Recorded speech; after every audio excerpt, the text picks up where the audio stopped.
Hello, everybody, and welcome to episode 4 of the Huddle Up podcast. I'm Hunter, joined by, of course, Tulith and Vince.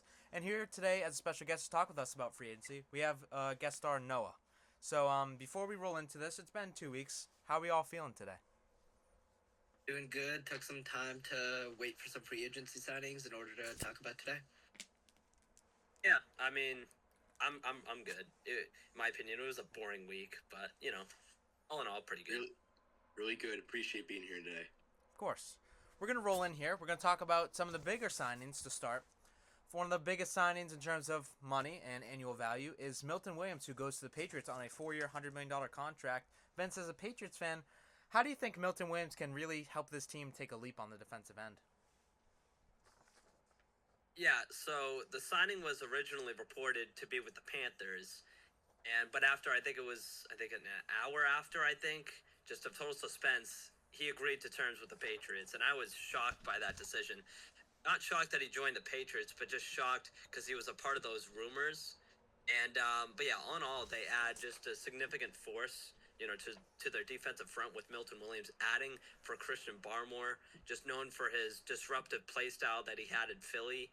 I think he'll slot really well into that defensive line that has been undergoing, let's say a retooling under new head coach Mike Vrabel, who preaches to get better in the trenches this offseason. But yeah, I think Williams can immediately impact their pass rush and run defense. He was a very good pass rusher for the Eagles, especially in the Super Bowl too, just creating chaos in the opposing backfields. So yeah, I think he'll likely work alongside key defensive players like Barmore and like recently acquired defensive end Harold Landry, and potentially elevating the Patriots' defensive line to even more competitive than it was in recent years. Yeah, another thing that can be picked up on Milton Williams is that the value, $25 million a year, you could make a point that he doesn't deserve that much money coming off like one of his probably first good years as a D tackle. But with you take a look at the Patriots, it's not really as desirable of a destination as it was say 5 years ago. And it's gonna take overpaying these players to get them here. But the good thing is for the Patriots, they have the most cap space in the NFL. They can afford to overpay these players. So definitely a great signing for the Patriots, adding Milton Williams to their interior, pair him with Christian Barmore, and like you said, Vince newly acquired Harold Landry, and maybe they'll be able to get to the quarterback in a more efficient way this year, like we haven't seen in quite a while. Yeah, I honestly think it's a good thing that the Patriots overpaid Milton because, like you said, Hunter, it's not a great market considering they're not as where they used to be, and the taxes in Massachusetts as well. And this contract for Milton, considering they have a lot of cap space as well, was great for the Patriots. And I think their pass rush will be pretty good this year with him and Harold Landry. Yeah, overall, it's a great signing for the Patriots. Again, DT is a very important position. You got to stuff the run. But a problem I have with this is where's their offense? They have been, their fans have been urging the Patriots front office, the GM, to be pushing to get these offensive players, and it hasn't happened, and it still hasn't happened yet. And there are still big names on the board, like Stephon Diggs. But Milton Williams, again, the saying, defense wins games, defense wins championships. That can play into the factor. So that's why I think the signing of Milton Williams could be more beneficial than a possible receiver. Yeah, definitely something to look at for the Patriots offense. They really only got Matt Collins. I think Vince, as a Patriots fan, Yeah, you do not Morgan see Moses too as well. you Yeah. do not see Matt Collins as your wide receiver one. You can say all you want, you do not see Matt Collins walking on the field barefoot to be a I serious mean, wide receiver one. he did pretty well for the Bills. I think. I don't know, against the Chiefs. He had a pretty solid game. Next sign here, we're going to stay on the receiver topic. Chris Godwin returns to Tampa Bay on a 3-year contract for $66 million. Tuath, I know you were thinking Chris Godwin would land somewhere else, but he stays home in Tampa. What do you think this does for him and Tampa Bay as a whole? As a Saints fan, did not like this. I was really hoping he would go to the Patriots. Like, the Patriots seemed like a high market. Like, they paid him a lot of money too. They paid him more than Tampa did. It just annoys me that he took the pay cut to stay in Tampa. But like, respect the man. Like, he loves where he plays right now. Can't deny that. And yeah, I just wish he went anywhere else except for Tampa. Yeah, so he had a lot of suitors. I think the Jaguars really wanted him. The Patriots obviously really wanted him, giving him $30 million a year, and very loyal. Chose to stay with the Buccaneers, just preferring just the stability and just just being familiar with the team that he spent his whole entire career so far. I think it just for the Bucks, I think it provides a much needed consistency in the receiving room. They brought back Evans last year, so they got those two guys locked up for Baker Mayfield. Especially with the uncertainty um, on the defensive side of the ball, which I think they've neglected. But yeah, I think Godwin has been one of the most reliable wideouts in the league over the past few seasons. Other than him getting hurt this year, he was gonna be on pace for a career year this year. And with Tampa Bay looking to develop this young team under Todd Bowles, I think this is a step in the right direction regarding to their receiving core. You know what this signing shows to me? Absolute loyalty. Chris Godwin, he chose $22 million for 3 years.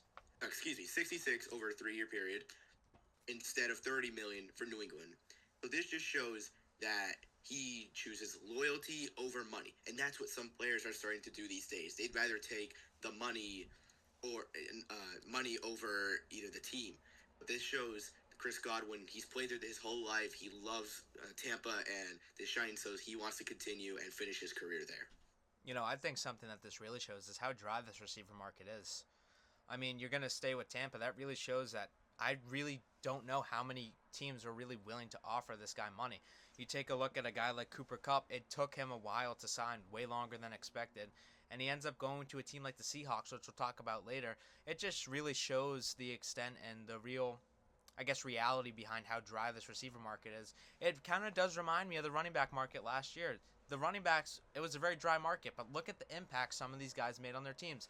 J.K. Dobbins made a pretty good impact on the Chargers. Jacobs with a good impact on the Packers. And most importantly, Saquon made a massive impact on the Eagles, leading them to win the Super Bowl. I mean, like, with these players, I get they're aging. Like Diggs, he's aging. But they're still talented players. It's not like they're completely washed up and at the end of their career, they can still give you something as the players that they just strictly are. Next, we're going to talk about here the number one quarterback on the market, Sam Darnold, signs a 3-year contract with the Seahawks for a deal up to $110 million. Noah, Sam Darnold signing with the Seahawks, how do you think this boosts them as a team in terms of filling the void that Geno Smith left? Well, I'm not sure about this. People say this could be an upgrade, but look at the money they gave him. 110. Are you serious? Now, we've seen what he did in Minnesota up until those final 2 weeks of the season. People saying, "Oh, he's gonna lose hundreds of $1,000,000 off of those 2 games." Well, it did not happen. He will be making $110 million with the Seahawks. However, the weapons he lost. He lost Metcalf. He lost Metcalf. He lost Lockett. However, he still does have JSN and Cooper Kupp. However, I think that is a slight downgrade because of the DK Metcalf trade. But I think overall he should be fine if everything plays out correctly.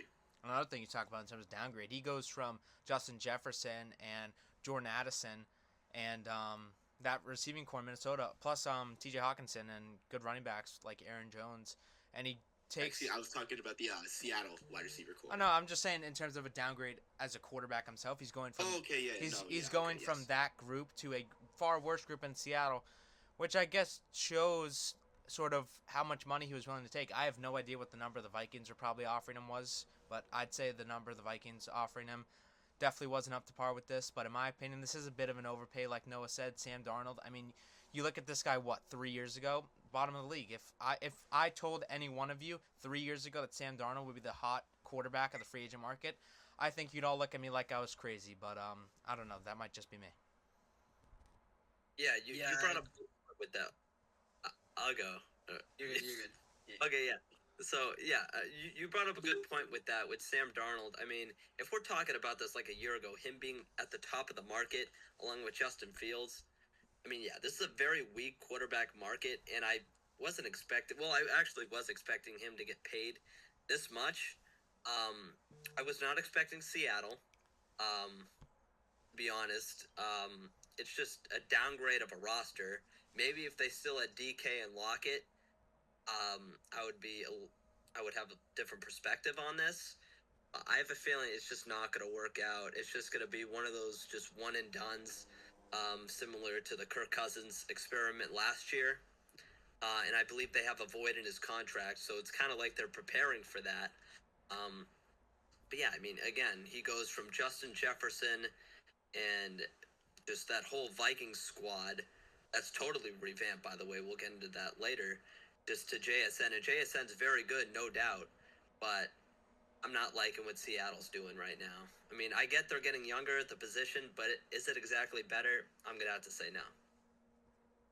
Yeah, I agree with the fact that this was an overpay, but I mean, he wasn't bad. Like, I wouldn't say he was a bad quarterback last year, but like you could say what people were saying about Brock Purdy 2 years ago, that he was a system quarterback and it was the system and not him.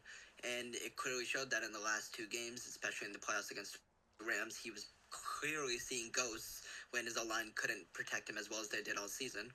But Seattle, I think it might be the same situation. Their O-line is very weak. His weapons have decreased a bit, but I don't think Cup and Jason is a bad duo. He's Cup, Jason, Kenneth Walker, Zach Charbonnet. I don't think he has a bad room, like, weapons-wise, but definitely far worse than Minnesota, and I don't think he was worth the 3 years, 110, and Seattle's definitely going to be mediocre with him. You guys think this experiment will fail next year? Like, if Cooper Cup underperforms, do you think that experiment is just over? I think it's very similar to like Vince said Yeah. with Kirk Cousins. I mean, quarterback that played with the Vikings and that with that great receiver core downgrading, taking more money to go to a worse spot. I mean, Kirk Cousins still under contract, but I don't think he starts over Penix next year at all. Yeah, with this signing, it makes sense for Darnold to take this much money because that's probably the most money he's ever going to get. But definitely a downgrade in terms of quarterback play in Seattle. Even I think Geno Smith is a far better quarterback. But hey, if it works, it works. I mean, the dude's what 26 years old, so if it ends up working, I think it's a high floor. I think it's like a high ceiling, low floor type of thing. And if Seattle, if they end up getting this ship to sail, who knows? I mean, because JSN and Darnold could build a pretty good rapport with each other. So I'm not saying it's definitely not going to work, because if it does, I think they're teetering towards the right direction. But that's just my thoughts, my closing thoughts on that. Staying on track with what we were really just talking about, Geno Smith heads to the Raiders in a trade between the Seahawks and the Raiders. The Raiders only traded a third-round pick for this guy. That's the same pick they acquired in the Devontae Adams trade. They pretty much traded Devontae Adams and dumped the salary and got Geno Smith out of it. Vince, what do you think about the ends meeting in terms of this trade, and who do you think benefits more, the Raiders or the Seahawks? Who did the Seahawks get a round 3 pick? Yeah, third-round pick. Third-round pick? Yeah, I think Geno Smith still has a lot in the tank. I think the Raiders won this, honestly, in my opinion. I didn't know Seattle's plan after that, after trading Geno Smith, because I think Geno Smith was very good for them. And I think this will be the best quarterback that the Raiders have had in years, honestly, since Derek Carr didn't break his leg. I think Geno Smith is going to be very good for them, especially with Pete Carroll. They have some chemistry with each other. I definitely still think that they're going to draft a guy, whether that's in the first round with Shadur Sanders, or maybe it's in round 2 with somebody else that they could just build that guy around Geno Smith, because Geno Smith, he's a very good. I think he's a good quarterback, but he's also a very good leader that I think could help develop that next Raiders quarterback that could develop into something. Yeah, I actually really like this trade for the Raiders. Only trading a third, like the way Hunter put it, they basically traded the pick that they got. So they basically traded Devontae, dumped his salary, and got Geno Smith out of it. And I love Geno Smith. He's a great quarterback. He was the only reason, in my opinion, the Seahawks saw success. He made great use without a good O-line, looked great without that O-line. He had weapons, sure, but he also has some weapons here in Vegas, too. And what Vince said about drafting a quarterback, I could definitely see that. I could see them going for a second or third round guy, most likely third, and Will Howard. I could see them putting Will Howard behind Hell yeah.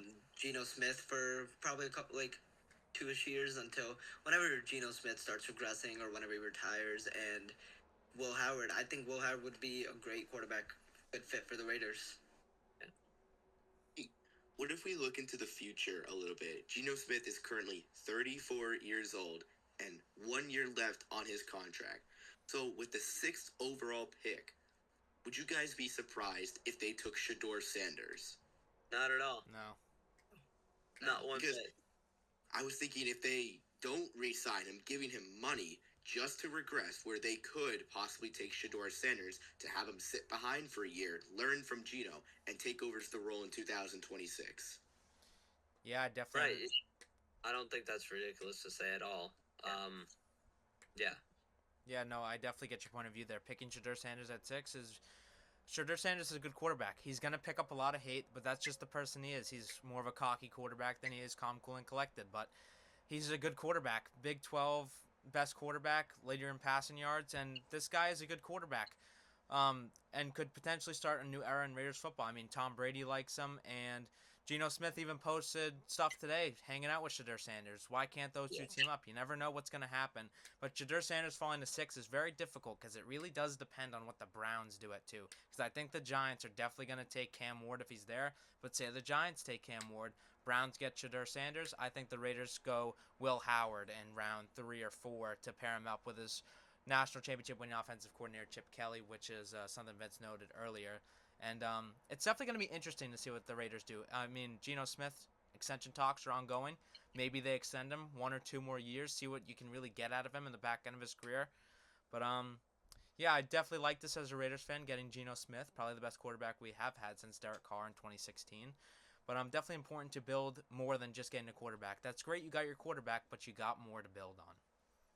Yeah, you first of all, you don't have to worry about the Browns selecting quarterback at 2. They already have a Super Bowl winning quarterback in Kenny Pickett, so they'll probably go Abdul Carter, to be fair. Next, we're going to look in here. DK Metcalf traded the Pittsburgh Steelers. I believe the Steelers got or traded away, what, a second-round pick? Yeah, it was the second round pick. They traded a second-round pick to the Seahawks, and then DK Metcalf goes out and signs a 5-year, $150 million extension, getting $30 million a year. Noah, do you think a receiver like DK Metcalf is worthy of $30 million a year price point? Absolutely. He is young. He's athletic. He can jump. He can catch. I think he absolutely deserves the $30 million. But the only reason I would see this not play out is his aggressiveness. We've seen all these memes and these reels about how he's just gonna be aggressive, throwing punches downfield. I do not think any of this is true. I think DK is gonna be worth the $30 million. I think he's gonna make a change with George Pickens in Pittsburgh. Yeah, I get the money and I get all that. I just don't get the team because I just think Pittsburgh is pretty far off from, let's say, a contender. Yeah, they'll make the playoffs every year, but we all know that they're going to get first rounded by, let's say, the Ravens or whatever team that they face up against. And it's because just their incompetence at the quarterback position. They've recently just signed Mason Rudolph. And does that mean that they're done at the position? No, they're not. What I was looking at is they really like Jackson Dart. And is Jackson Dart a needle mover, especially in his rookie year? I don't think so. I'm not really that high on Jackson Dart as most may be after that combine performance. They're in on Aaron Rodgers. That would be pretty interesting if you were to go there because unlike a lot of other people, I do like Aaron Rodgers and I still think he can play. But I think it all depends on their quarterback situation. But I think the money is good for DK Metcalf. I think he's good for it, obviously. I think he's a very good player. I'm also pretty salty, obviously, with the Patriots and all that. But I think the Steelers, I think they're pretty far off, and this just wasn't the type of move that they should have made. This is a move that maybe the Bills should have made just for a needle mover because they already have the quarterback. This is a move that the Chargers should have made. I mean, great coach, great quarterback. They got the left tackle. I mean, they have everything. They just needed a number 1 receiver that they could have paired with Lad McConkey. Yeah, so obviously, again, the money's good, but I just think it's a weird spot for DK. Yeah, honestly, I'm gonna completely disagree with you guys on this. I think I'm not the biggest DK Metcalf fan. I don't think he's as good as the media and people say he is. Like, sure, he's an athletic freak, but does he use that athleticism how he's supposed to? No. His jump ball, jump ball percentage is like somewhere around like the mid to high 30s, and for his size, that's not what you're looking for. He's more of a rat Like, guy. Yeah. exactly. When you think of DK Metcalf, the sad thing is his biggest highlight, like his biggest career highlight, is a tackle on Buda Baker. Not I wrong. don't like. Right, I you're don't not wrong. think. I'm not the biggest DK Metcalf fan. I think the Steelers definitely overpaid for this. But like, if you're DK, you wanted to go to a contender. You got nothing you wanted in Pittsburgh, but like, hell, you got 30 million. Like, I'd take that any day. Like, it makes sense for him, but like, not the smartest for Pittsburgh in my opinion. Yeah, I think it's not the smartest thing for DK. I mean, you're getting $30 million a year, sure, but you don't know who your quarterback is going to be. You don't know who's going to be throwing you the ball next year. Is it going to be a guy like Vince said, Jackson Dart, like a rookie who's got no NFL experience? Is it going to be a guy like Mason Rudolph who started a couple games for the Titans last year? But we all know he's not going to be a guy that's going to take you to the playoffs. I mean, no offense to Mason Rudolph. Maybe he's done more than we give him credit for as a quarterback, but I don't think he's a quarterback that's going to even win you 7 games. I mean, what are you going to do? You're going to get Aaron Rodgers. I mean, Aaron Rodgers wanted to win with the Jets, and he didn't do it. They gave him everything he wanted, and they didn't do it. So there's no real saying that Aaron Rodgers is going to be able to win you games. If you bring back Russ, he's probably going to be a little upset that you didn't extend him earlier. So Yeah, they're not. with Pittsburgh, it's a very odd thing to do to trade for DK when there's so much other positions that you could go out and get. They already have, like Noah said, George Pickens, and they also have Calvin Austin too, who's been pretty good since entering the NFL. They have 2 great young receivers. Adding DK Metcalf, paying him that price point when you have many other priorities, definitely not a good move on Pittsburgh's part. Next year, we got 49ers players in Dre Greenlaw and Talanoa Hufanga who go to Denver and sign with Sean Payton and the Broncos. How do you think that this 49ers duo can bolster an already pretty stacked Denver Broncos defense? Broncos are scary now. I'm not even gonna lie. Like I always go by the phrase I know why you're looking at me like that. You're a Raiders fan. You don't like that anyone saying that, but I always go by the saying defense wins championships, and there were not many holes last season in the Broncos defense. And now when you pair Nick Bonito off the edge and Dre Greenlaw at the middle linebacker, Sertan at the secondary, and Talanoa in the back, like I don't think there's a single defect in this Broncos defense, and they definitely need to work on offense. Like if you go out in the draft and draft a tight end, and that's great. Like I think their highest receiving tight end last year didn't even surpass 200 yards. So Yeah, like, they got too, so I think that'll help them. getting a solid tight end to like probably Mason Taylor or Harold Fannin like in the later rounds would definitely be helpful for Denver, and I think these signings were great, and Denver could definitely make a great playoff push next year. Before you go, Vince, a point to it just made on tight ends. Why can't Denver just hope they get a guy like Tyler Warren in the draft? I mean, best tight end prospect we've seen since Brock Bowers, which is kind of a shorter scale, but Tyler Warren definitely could be a great tight end for the Broncos, and I hate to say that, but Tyler Warren would be pretty good in a system like the Broncos. They already have Cortland Sutton and a young quarterback in Bo Nix, but I'll talk more later. Yeah, I really like this for the Broncos. Drake Greenlaw, I mean, I think their linebackers are pretty good already, but adding Greenlaw, I mean, I think he's a thumper. I'm pretty sure he's good in coverage as well. So I think that's pretty good for the Broncos. I think they needed that, especially in stopping the run. They struggled against that against Buffalo in the playoffs. And adding Hufanga already to a stacked Broncos secondary along with Defensive Player of the Year Patrick Surtain, I think that really helps them. And if Bo Nix takes that second-year leap, I think Denver could be a pretty scary team that maybe challenges Kansas City. I mean, Yeah, I this think is a very tough position. Yeah. Well, go ahead. Yeah. I think this duo is going to absolutely increase Denver wins next year. We got Talanoa Hufanga paired with former Dolphin Brandon Jones. Excellent safety duo. Dre Greenlaw, Nick Bonito, like excellent linebackers and edges. And then you got the DPOY. Pat Surtain. Like, this defense has just gone from good to great, and I think they're going to get more wins next year. Yeah, the thing with Denver is I feel like their biggest really position of need is I'd say running back. I mean, they got Evan Ingram to address tight end. Evan Ingram didn't have the greatest year. I mean, they're probably one of the biggest letdown years that we've ever seen in terms of recent tight ends outside of Darren Waller on the Giants. But they got to address running back. I mean, Jaleel McLaughlin is not going to be that good of a running back. We just saw with the Eagles, good running backs can help you win a Super Bowl. It can take you a long way. And having a core of Jaleel McLaughlin and Audric Estime is not going to win you many football games in terms of rushing efficiency. But yeah, like Vince said, adding two thumpers to this defense is really going to bolster up this defense. I mean, they have a good defensive line. They've been very steady as a defense ever since Vic Fangio was their head coach, and I feel like that's what he wanted to build, and just really continuing what that blueprint was back then. Even you take it back to 2015, the Broncos have always had very good defenses, and this just adds to an already good Denver defense. Next, we're going to look at here. Top center on the market, Drew Dahlman signs with the Bears. Vince, how do you think this improves the Bears' O-line, who's already added a guy like Joe Thuney? It's night and day. They're improving from the offensive line. Ben Johnson has done an incredible job. He went from, I think it was Tevin Jenkins and just, I can't even name the other guys, to Joe Thuney. It was that guy from the Rams, Jonah Jackson. I think he's pretty solid when he's healthy. And then you add Drew Dahlman, arguably one of the best centers in football. I mean, you're setting up Caleb Williams for success, and I think the Bears haven't done that for any quarterback in a while. So I think that's a great sign for Bears fans to see that something different is coming for the Bears under Ben Johnson's head coaching. Just his coaching.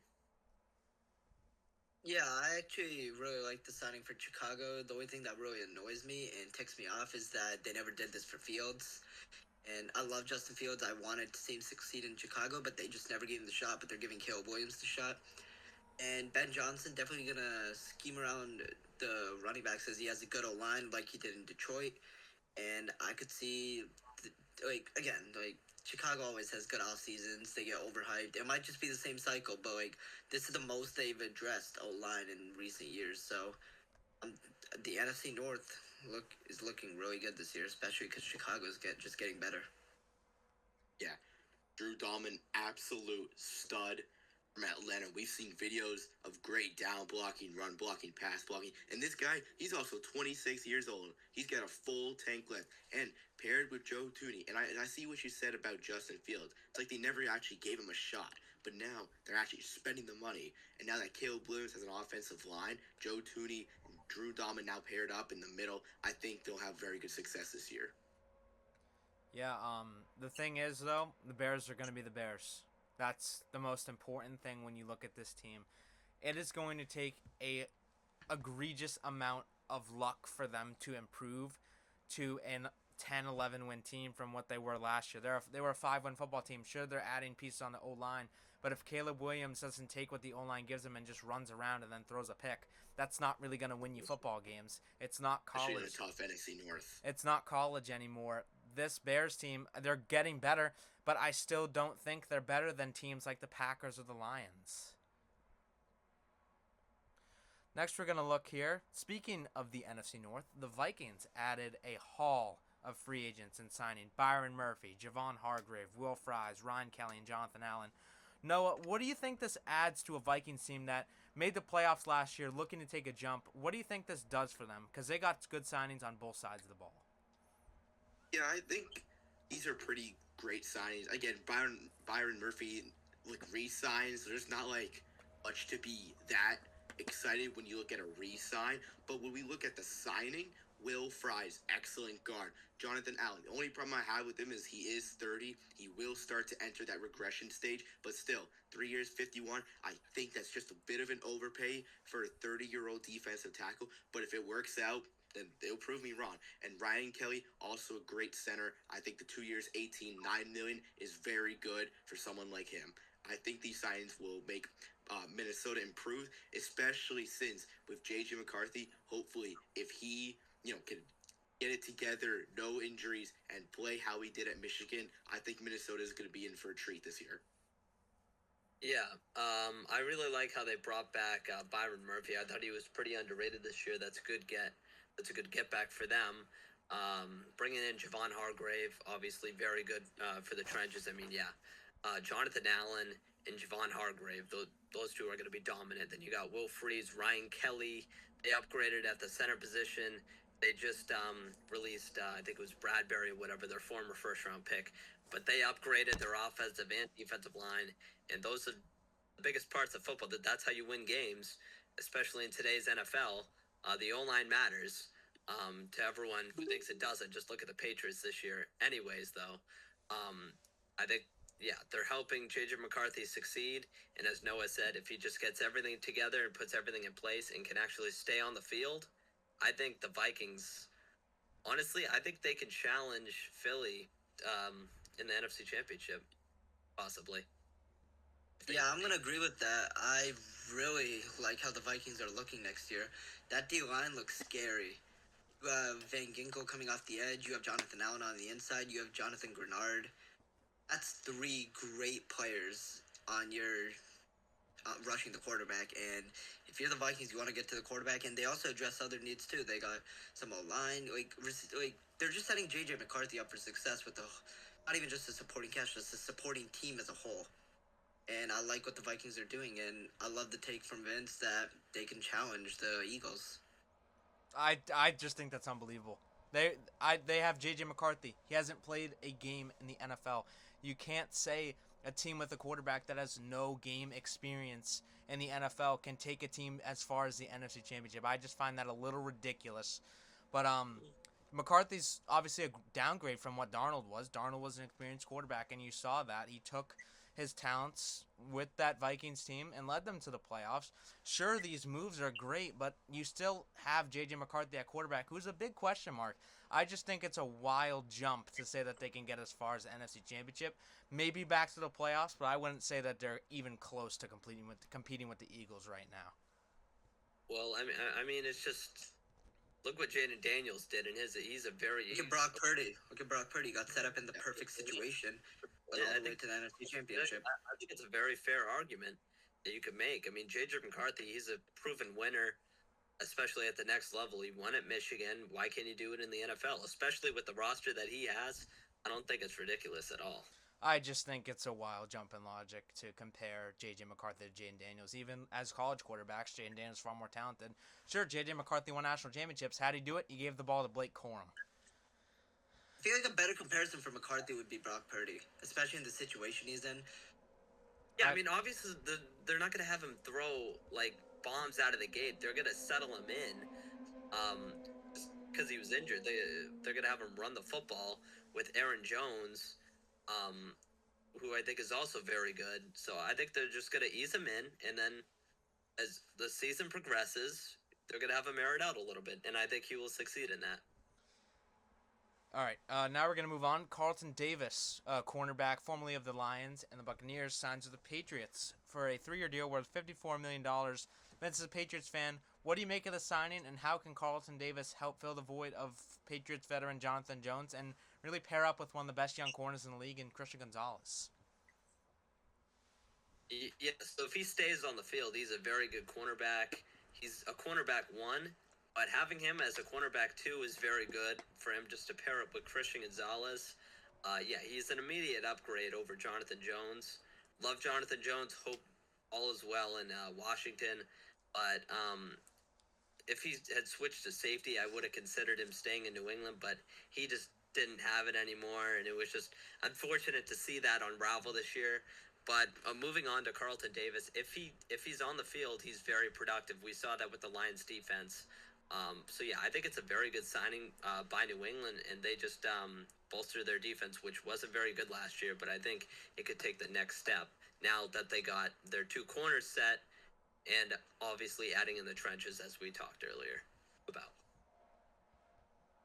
Yeah, I really like the signing for the Patriots. You have a great cornerback duo now in Gonzo and Carlton Davis, and just fixing up the defense, like helping the defense out. Sure, you got to get Drake many weapons, but getting yourself a lot more defensive help is just great for the team, and this would definitely help the young secondary here in New England. Miami Dolphins fan, I cannot be too happy about this. Carlton Davis, excellent cornerback. But I am going to be excited to watch Jalen Waddle versus Carlton Davis twice a year. But that's all I'm going to have to say about this.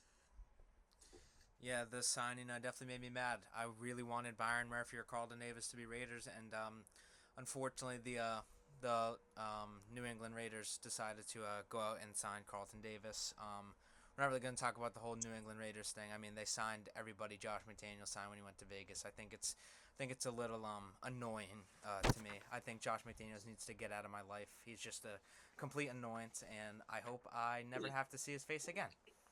He's going to surprise a lot of people this year. He's going to surprise a lot of people. You heard it here first, folks. We're going to take a quick break, and we'll be right back. Welcome back, guys.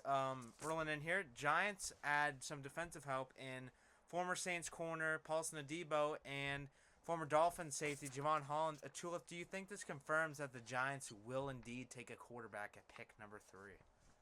Absolutely, and there's definitely, like, I'm still not 100% sure if there's going to be one there.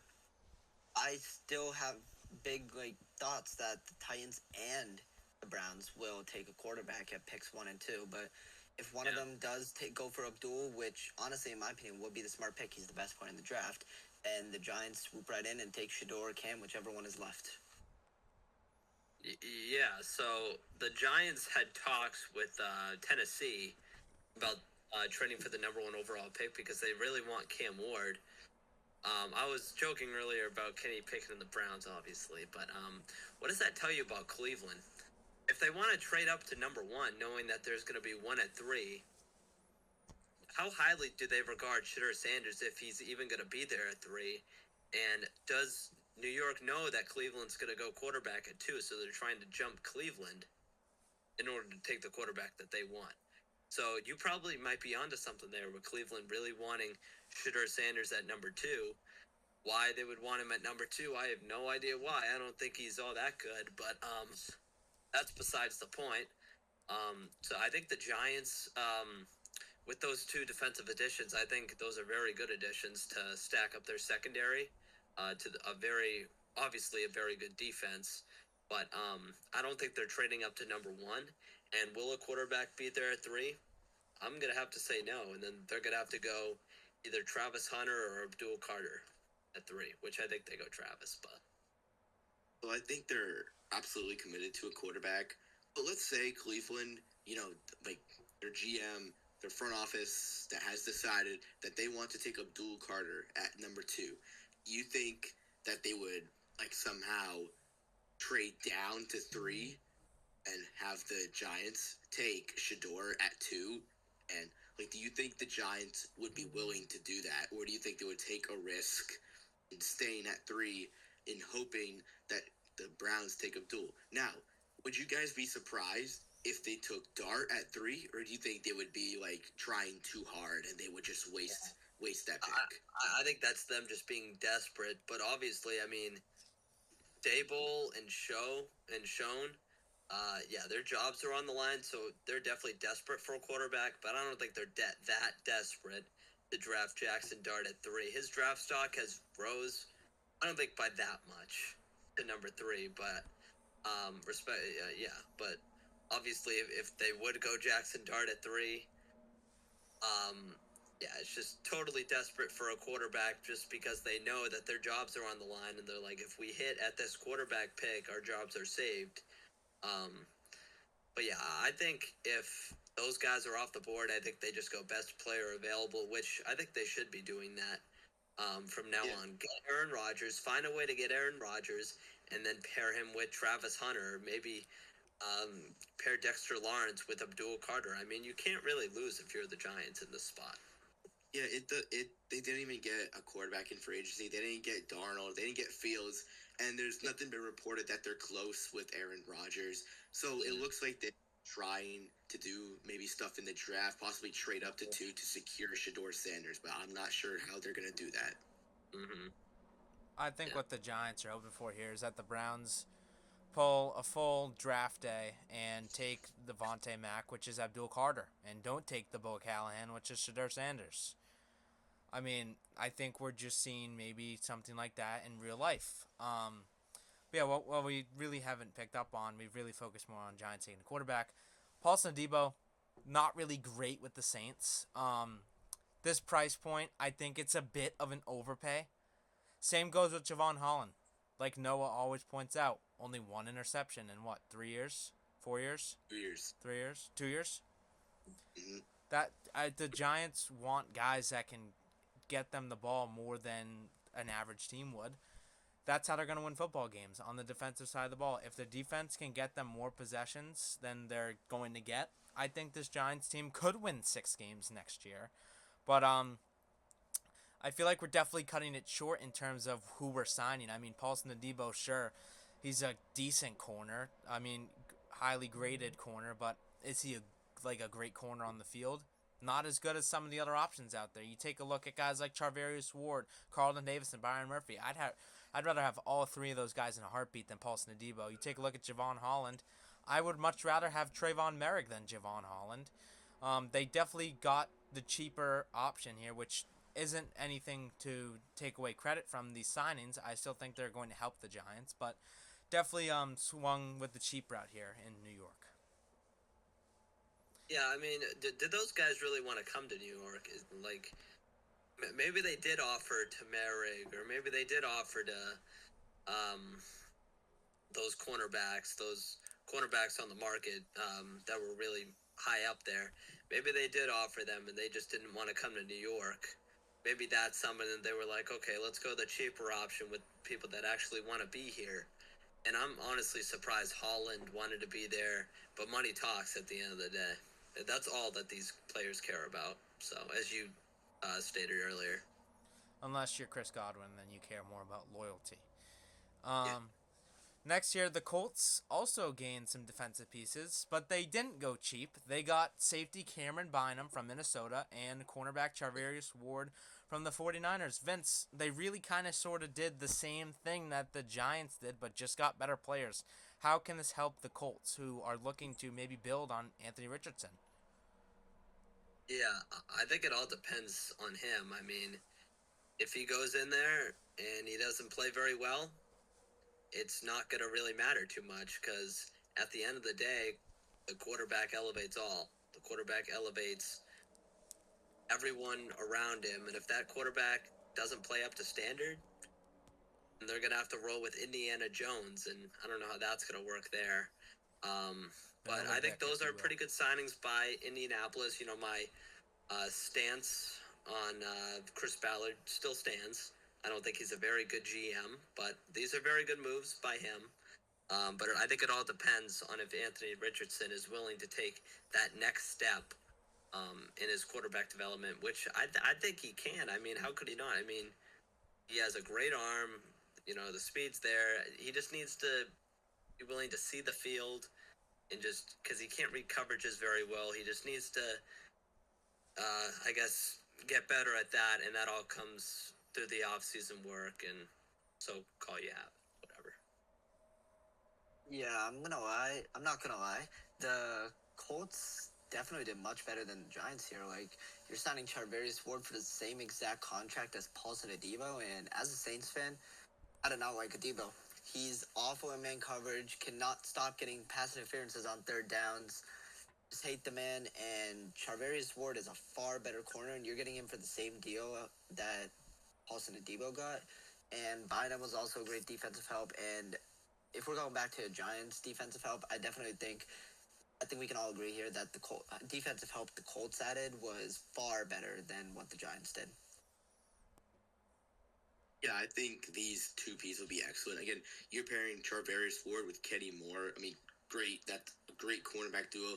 And then Cameron Bryan with in the safety. That's excellent. Along with Def Buckner at DT. I think that defense is getting more improved. I think it can definitely help Anthony Richardson's confidence. We know that these past years he has been like outplayed. Like it hasn't been great for him. But I think with more of a defensive boost when if defense forcing more punts, giving him more drives, boosting himself, I think it'll be good for him. Yeah, with the Colts, they, like Atul said, they got Travis Ward for the same price point as the Giants did Debo, and Travis Ward's a far better player. Same thing, they got Cam Bynum 1 more year, but the same exact price point, $15 million a year. I'd rather have Cam Bynum than Javon Holland. At least Cameron Bynum can get interceptions and even add celebrations in the end zone. I mean, good signings here by the Colts. You're getting two very good defensive pieces who are both under 30 years old, building a core. But like Vince said, with the Colts winning football games, it's going to depend on the quarterback. I mean, if Anthony Richardson shows us the same things he's shown us in the past, then they're going to rely on Daniel Jones to win the football games. And I don't think that's really as good of a bet as if they relied on Anthony Richardson. I think that in terms of talent, Richardson is far better. But in terms of what they've shown on the field, Daniel Jones might even be better of a quarterback than Anthony Richardson. But that might just be me. And I agree with you there. I mean, obviously, the on the field product, as many people might not want to say, is that Daniel Jones on the field is better than Anthony Richardson on the field because Anthony Richardson is helping their fantasy teams, and they just can't stand to say that Anthony Richardson isn't a good quarterback right now because he's putting up points on their fantasy squad. But yeah, I agree with you there that Daniel Jones is a better quarterback on the field right now than Anthony Richardson, if we're talking about non-intangibles and stuff like that. Sticking on the defensive side of the ball here, the Panthers signed former Raiders safety Trevon Merrick to a 3-year, $51 million contract. Noah, how do you think Trevon Merrick can help in improving secondary that's just paid J.C. Horn all sorts of money? Yeah, I think he's going to help very much because, again, J.C. Horn, one of the best young cornerbacks in the league. Now, we know the Panthers, they have been struggling. The Bryce Young experiment not going so well. However, the secondary, again, young and talented. I think that his signing is going to improve. Yeah, I'm going to have to agree here. I like the Trevon Moehrig signing for the Panthers, and that doesn't make me happy because I do not like to see the Panthers uprising again right now and push us to the bottom of the division. But adding Moehrig, a young piece to that secondary, that's just going to help him more. And Bryce Young looked great at the end of the year. Just give him some more defensive help, and Panthers could win some more games than they did last year. Yeah, I think they're building something pretty well in Carolina. Obviously, Merrick was highly regarded from that safety market. And just to bring him in, I think that's pretty good for Bryce Young's development. Now that he knows that he has a defense that he can rely on if they're in one of those, low-scoring games and they need Bryce Young to step up a little bit, he knows the defense is there that has his back. And obviously with paying J.C. Horn, which I don't think is that bad of a contract. I think it's just that's what's setting up the cornerback market for years to come now. But yeah, I think the Panthers, under their new regime, I think they're heading in the right direction. Yeah, as a Raiders fan, getting to watch Trevon Merrick over these past 4 years, he's a guy I really liked. I wanted us to bring him back. But is he worth $17 million a year? No, but with the way the salary cap works in the NFL, you have to pay guys if you want them to play for you. Trevon Merrick, $17 million a year. I don't really know if I agree with that price point. I don't know if he should be the highest paid safety on this market. I'm not really sure. Sure, he's the best safety on the market, but for a safety market like this, getting $17 million a year, a little bit much for a guy like Trevon Merrick, who's been good, but as a Raiders fan, I'm happy that we got Jeremy Chin for $9 million cheaper, and they pretty much do the same thing on the field. I do think Spytech is doing a good job there. I know that's not a part of this thing, but I do think he's doing a really good job at prioritizing the money that they have and just budgeting, just because he's getting the same exact players, really, but just at lower cost, which I think is pretty good for the Raiders. Yeah, you take a look. Still staying on the defensive side of the ball, the defensive free agent market was pretty active.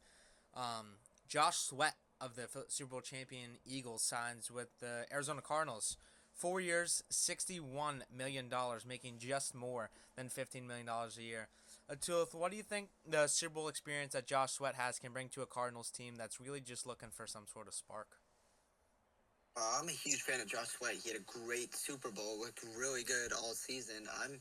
I've always thought he was a great player, and Arizona, they need some defensive help, especially could be on the edge. And I like the contract too, $15 million a year. I definitely think Josh Sweat deserved that money, and he's going to provide a big help in pressuring the quarterback and getting to the quarterback for Arizona this year.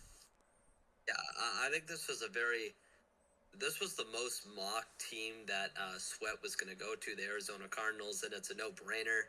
They need the edge help, and they got the edge help with Sweat. He was like the leader in sacks on the Eagles, so I think, yeah, it was a no-brainer for the Cardinals. Obviously, Jonathan Gannon has is pretty familiar with him, so yeah, it was a no-brainer signing.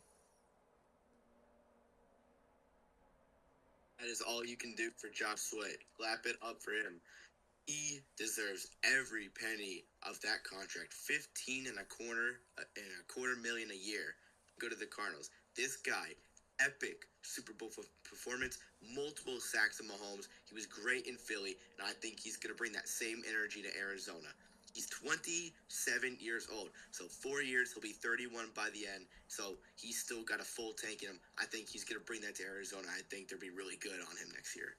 Yeah, you take a look at a team like Arizona. They've just been looking for something. They've been building around Kyler Murray all this time. They got him weapons like Trey McBride, James Conner, Marvin Harrison Jr. But really solidifying your self and defensive identity is important for a team like the Cardinals. That is a lot younger. They have guys like Darius Robinson from Missouri who can hopefully step it up for the Cardinals. They picked him in the first round. I mean, with the Cardinals, they've just been looking for something, and I think that Josh Sweat can bring that something to a team like Arizona that just really is looking to win with head coach Jonathan Gannon. Great signing by the Cardinals. Like Noah said, all you can do is give him a round of applause. Josh Sweat deserving of every penny. Another deal that went down that wasn't, I wouldn't say it's a shock, but I wasn't saying I was expecting this. Justin Fields replaces Aaron Rodgers on the Jets with a 2-year, $40 million deal. Vince, as a professional Jets hater, how does that make you feel knowing that the Jets finally have a good quarterback? Yeah, I wouldn't say I'm a Jets hater. I mean, they give us 1 to 2 wins, 1 to 2 free wins every single year. But besides the point there, I think for them, Justin Fields is a fun player. I think, is he a good quarterback? No, I don't think he's very good at all, really. And the people that are arguing against that are the people that have him on fantasy and that rack up all the points for their fantasy squads or whatever. It's similar to Anthony Richardson. He's a very fun player. He's dynamic. He can run. If he's on, he's on. Regarding to his throwing, I think the Jets, their ceiling, it's higher, obviously, since they don't have a statue, with Aaron Rodgers in the back there. They have someone that can move, that's mobile, I guess. He's gonna have to do a lot of that since they're losing both their tackles, so he's gonna be running for his life. But I mean, does this really get the Jets over the hump? No. I just think the Jets think they needed more out of the position. I don't think Fields provides that. Yeah, he's an electric player. And I hope, honestly, I really hope, because I do like Justin Fields, but until he figures it out as a passer, I mean, he's ranked 25th as a quarterback, and that's the highest he's going to be right now. If he gets that figured out, great. But until then, I'm not too high on the signing, as most people are, actually. Yeah, Fields is definitely a good get for the Jets. They finally get this mobile quarterback that they've been hoping for.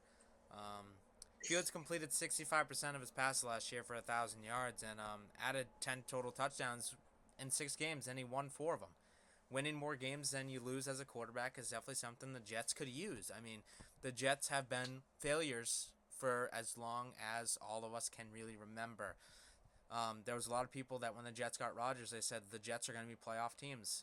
I was personally not one of the people that said that because the Jets will always jet, and that's just the quarterback Aaron Rodgers is when you give him little to no help and poor coaching. But I'm going to stop flaming the Jets and really talk more about the Fields signing. I think it's a good signing for Fields. He gets to pair up with his former teammate in Garrett Wilson, and the Jets are going to give him better O-line than he ever got with Chicago, and putting Fields in his franchise spot, it's going to be a lot of pressure for him. But with Fields, he's a guy that you can root for.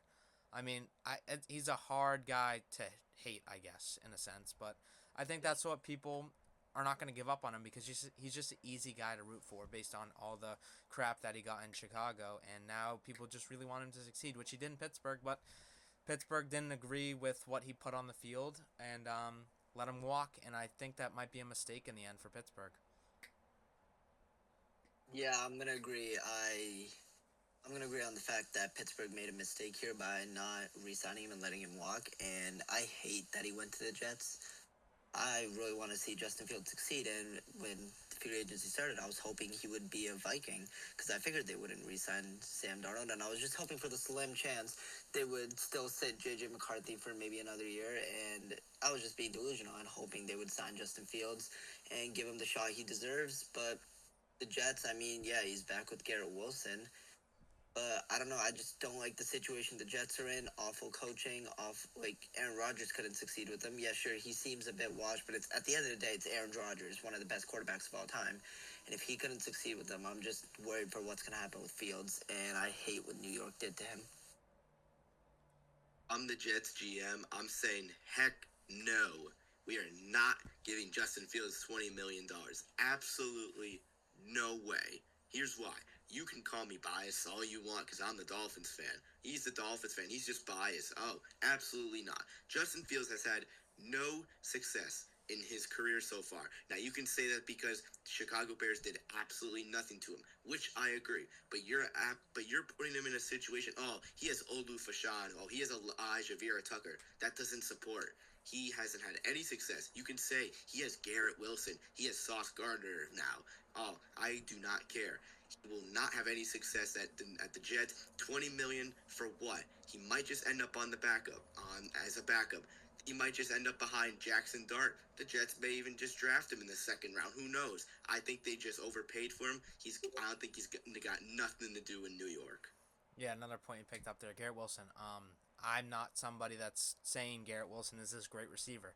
He's not really that impressive of a receiver, in my opinion, at least, unless I'm missing something there. But sure, he can consistently get 1,000 yards, but that's on 100 catches every year. I mean, that's consistency, sure, but is he a wide receiver one, in my opinion? No, I really feel like he's a guy that's like T. Higgins. Wide receiver one role for a guy like Garrett Wilson. I'm not sure if that's stable enough if you're the Jets. I mean, I could be wrong on Garrett Wilson. Maybe he'll prove me wrong this year. Maybe Fields and Garrett Wilson will combine for some crazy number that none of us would expect. But yeah, with this signing, it doesn't really help the Jets much. I mean, Fields, sure, maybe right now you could say he's better than Aaron Rodgers. I wouldn't say that personally. Like, the quarterback role, you have to be able to throw the football. If Fields cannot pick up a stable ground on throwing the football, the Jets will not succeed with him at quarterback. Next here, we're going to talk about DJ Reed, corner of the Jets, heading to Detroit to fill the gap of Carlton Davis. Noah, how do you think DJ Reed can improve this Detroit team that got bounced by Washington in the divisional round?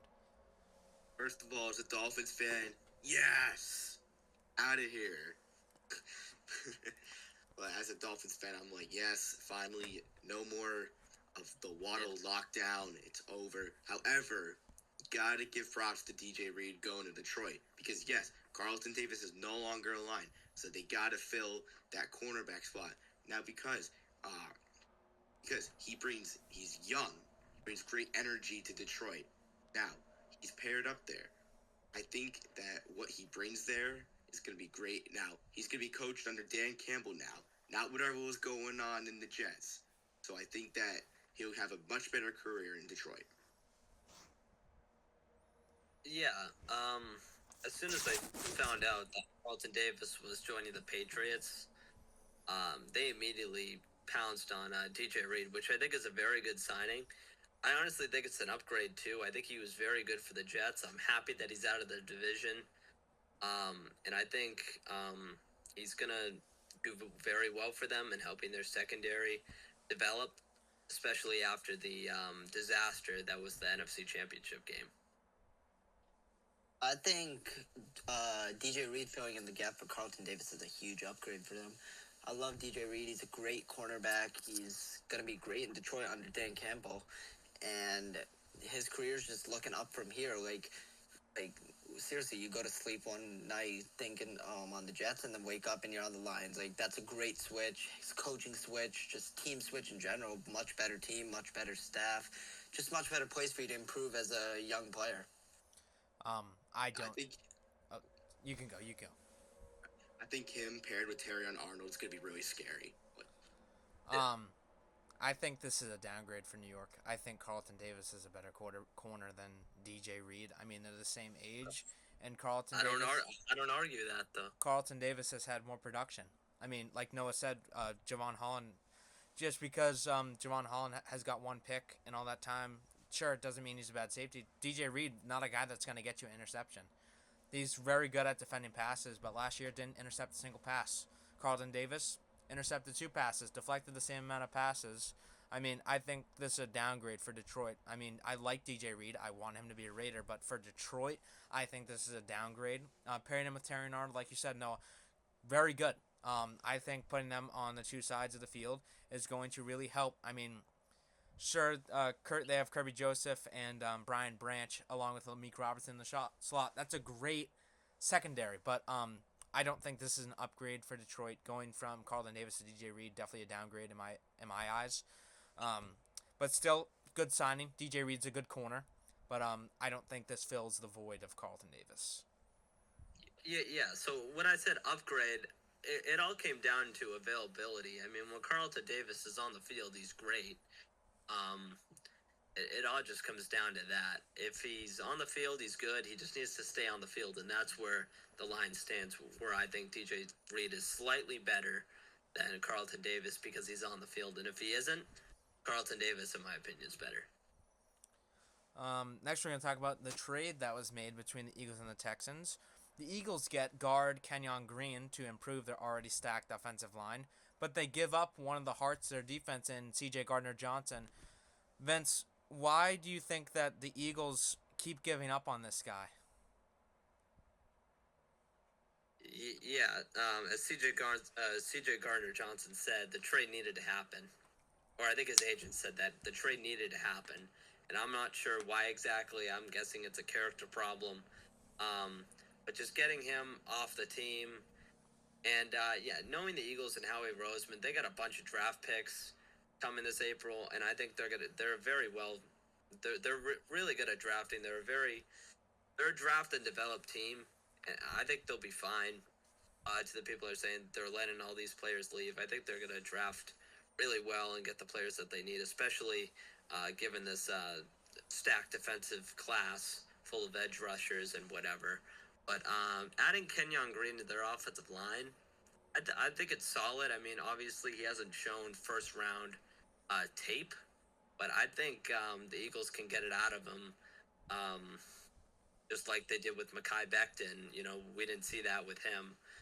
He was a first-round tackle, and then they moved him to guard, and then he was really good. And then he signed a 2-year, $20 million deal with the Chargers, and his career's off to a high start because he went to Philly, and he got used to that whole coaching staff, and that coaching staff pushed him, and he got right where he needed to be. So I think it's a very good spot for him. And not only him, but just for any offensive lineman who's willing to develop like Kenyon Green. So I think he is going to be a pretty good fit there.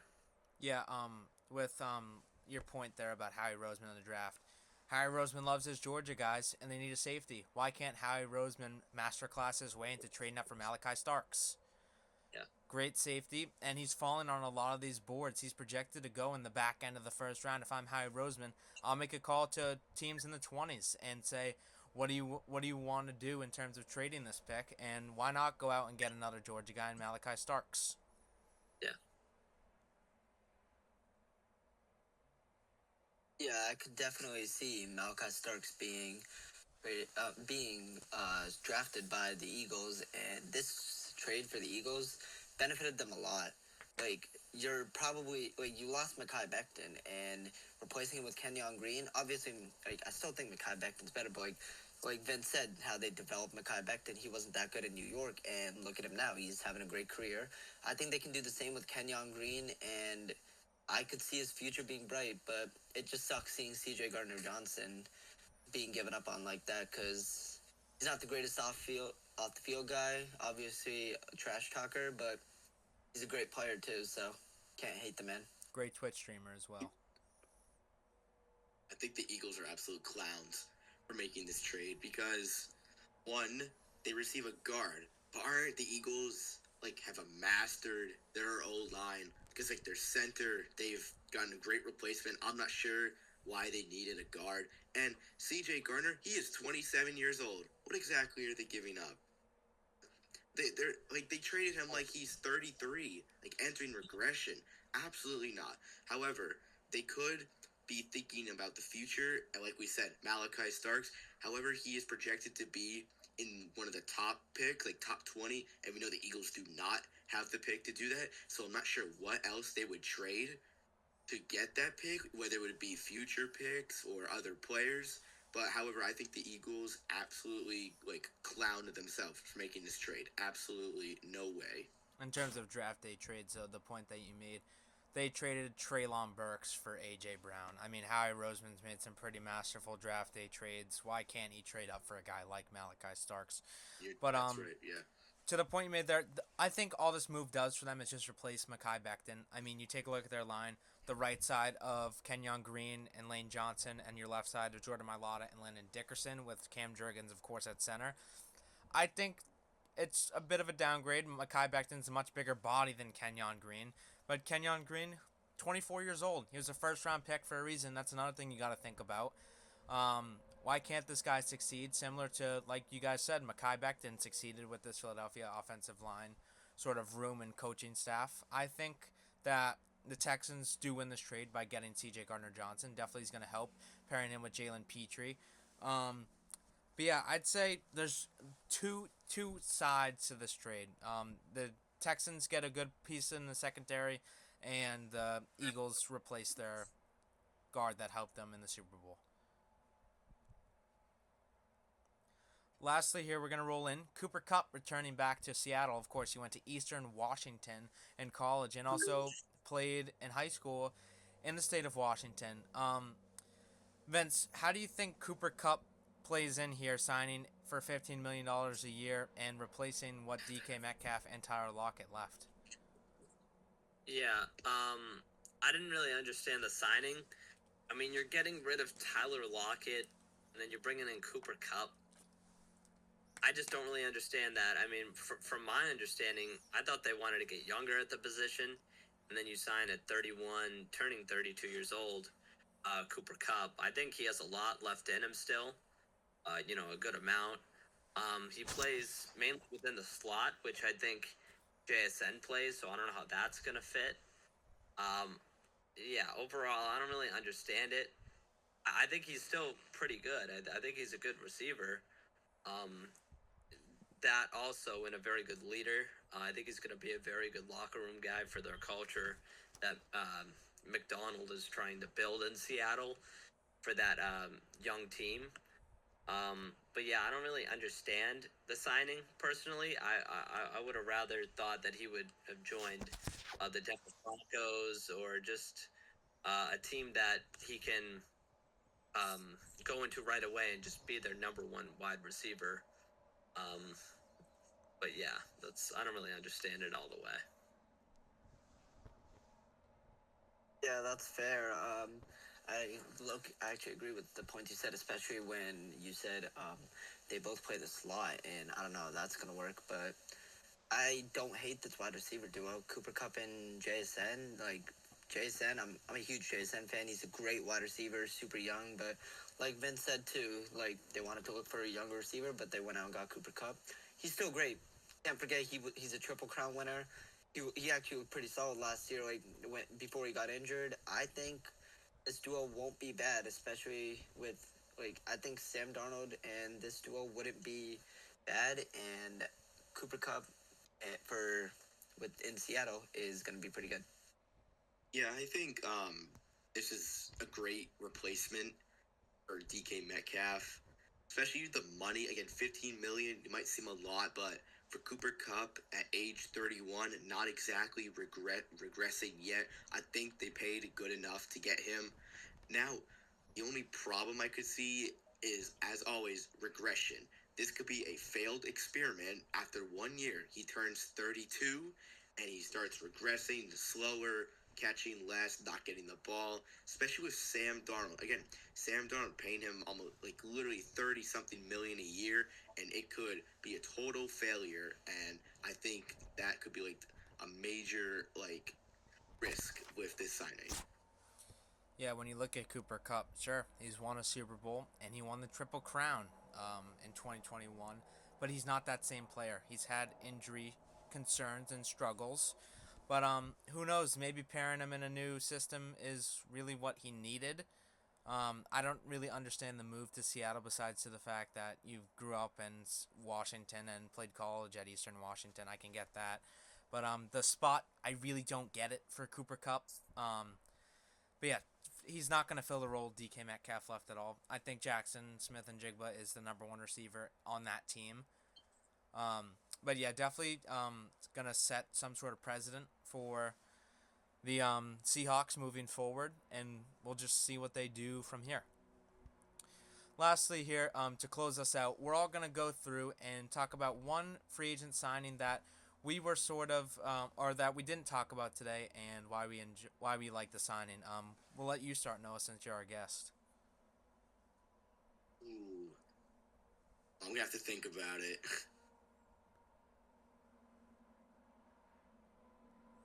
Yeah, this just came up. I'm gonna have to think.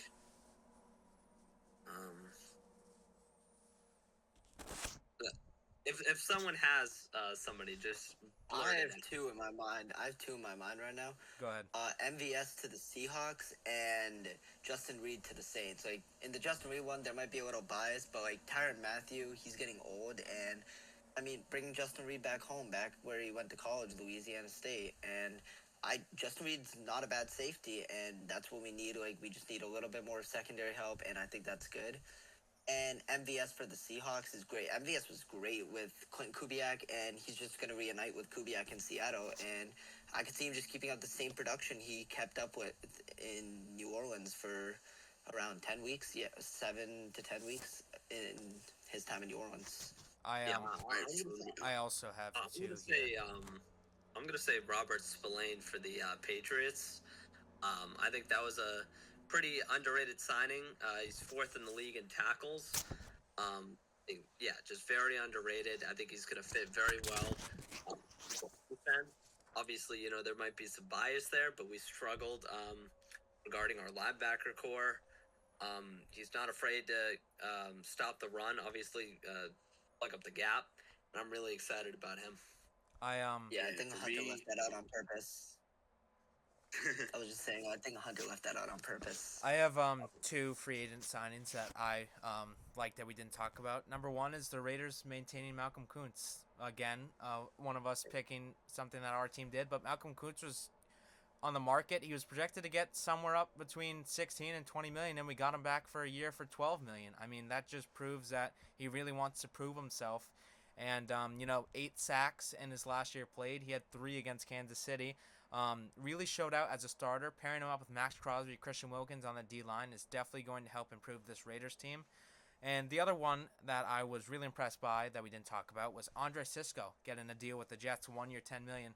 Very young safety coming over from Jacksonville, helping out the Jets secondary that I wouldn't say needs help, but could definitely use some really safety support. And for mine, we're gonna go down to Miami. Nick Westbrook-Ikhine signs with Miami. Nick Westbrook-Ikhine had more touchdowns combined than Tyreek Hill and Jalen Waddle last year. He brings excellent wide receiver 3 to Miami and replacement for Braxton Berrios. I figured you would say that. Very good up there. All right. Do we have any final thoughts? Let's hope this draft brings excellent new talent to the NFL. Yeah. So we're gonna wrap it up here. Thank you guys for watching episode 4 of the Huddle Up podcast. Linktree in our YouTube bio. Go follow us on Instagram, TikTok, and Twitter. And we will see you guys next week. And we're going to talk about March Madness, the most anticipated tournament in sports. And we might have a new guest. Who knows? We'll see you there. Goodbye, everyone. Ooh.